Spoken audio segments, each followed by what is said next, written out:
Hello దోస్తులు, నేనైతే మీకోసం మంచి స్పైసీ రెసిపీ తలకాయ కూర ఎలా చేయాలో చూపించాలని మీ ముందుకైతే వచ్చేసాను. ఇంకా ఆలస్యం ఎందుకు, వీడియోలోకి వెళ్ళిపోదామా? నేనైతే ఒక అర కేజీ తలకాయ కూరనైతే శుభ్రం చేసి రెడీగా పెట్టుకున్నాను. దాంట్లో కొంచెం పసుపు, నేను కొంచెం స్పైసీ చేయాలనుకుంటున్నాను కాబట్టి 3 చెంచాల కారంకి సరిపడా 2 చెంచాల సగం ఉప్పునైతే వేసుకున్నాను.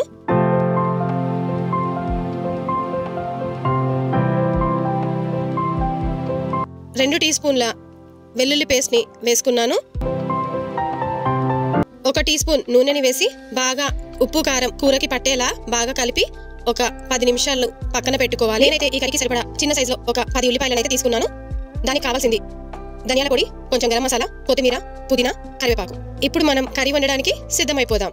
ముందుగా స్టవ్ వెలిగించి స్టవ్ పైన కుక్కర్ని అయితే పెట్టుకున్నాను. కుక్కర్ కాస్త వేడెక్కాక 3 టేబుల్ స్పూన్ల నూనెని వేసుకొని నూనె కాస్త వేడయ్యాక ముందుగా కట్ చేసి పెట్టుకున్న ఉల్లిపాయ ముక్కల్ని అందులో వేసుకొని బాగా కలుపుకోవాలి.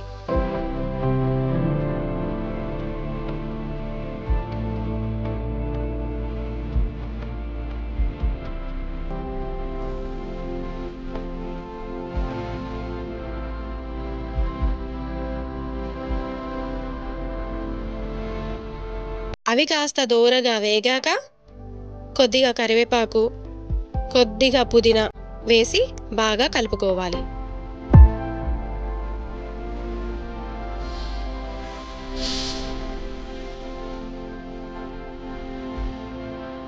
ఆ ఉల్లిపాయలు దోరగా మంచి బ్రౌన్ కలర్లో వచ్చే వరకు లో ఫ్లేమ్లో మూత పెట్టి ఒక 3 to 5 మినిట్స్ వరకు మగ్గించుకోవాలి.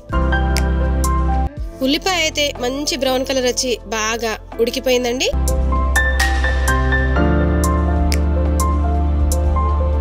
మసాలా కలిపిన ఈ తలకాయ కూరనైతే కుక్కర్లో వేసి బాగా కలుపుకుందాం.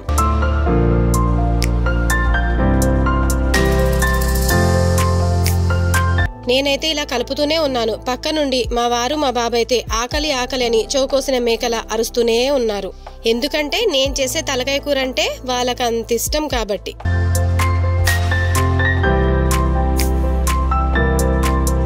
తరువాత మనం ముందుగానే సిద్ధం చేసి పెట్టుకున్న గరం మసాలా పొడి, 2 టీ స్పూన్ల ధనియాల పొడి వేసి బాగా కలుపుకున్నాను. ఇంకా బాగా కలుపుకున్నాం కదా, మూత పెట్టి ఒక 3 నుండి 5 నిమిషాల వరకు లో ఫ్లేమ్లో ఉడికించుకుందాం. తర్వాత కర్రీలో 2 చెంబుల నీళ్ళు అయితే పోసుకోవాలి. నేను మసాలా కలిపిన బౌల్లోనే 2 చెంబుల నీళ్లు మోతాదు పోసి ఆ నీళ్ళనైతే పోసేసి కర్రీ బాగా కలుపుకున్నాను.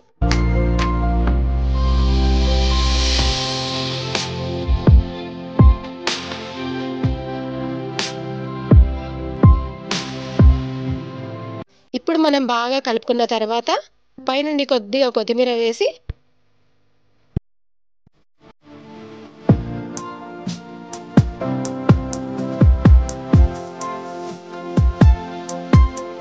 ఆరు విజిల్స్ వచ్చే వరకు మూత పెట్టి వదిలేయాలి.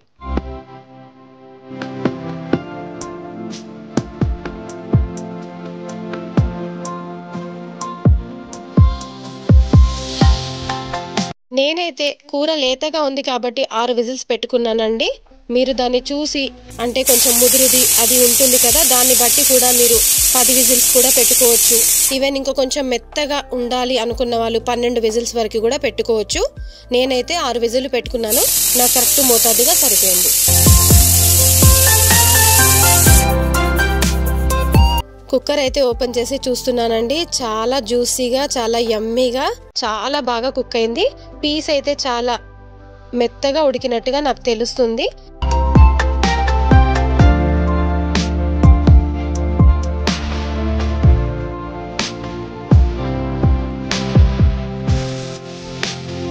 నేను కొంచెం పైనుండి కొత్తిమీర అయితే మళ్ళీ వేసుకుంటున్నాను. నాకు కొత్తిమీర వేస్తే చాలా టెంప్టింగ్ గా అనిపిస్తుంది. సో నేను కొత్తిమీర కొంచెం ప్రతి కర్రీలో ఎక్కువే వాడతాను. ఓకే అండి, ఈ రోజు నేను చేసిన వంటకం అయితే ఎలా ఉందో మీరు ఒకసారి ట్రై చేసి నాకు కమెంట్ లో చెప్తారని ఎదురు చూస్తూ ఉంటాను. Thank you, bye. మరో వంటకంతో మళ్ళీ మీ ముందుకు వచ్చేసాను.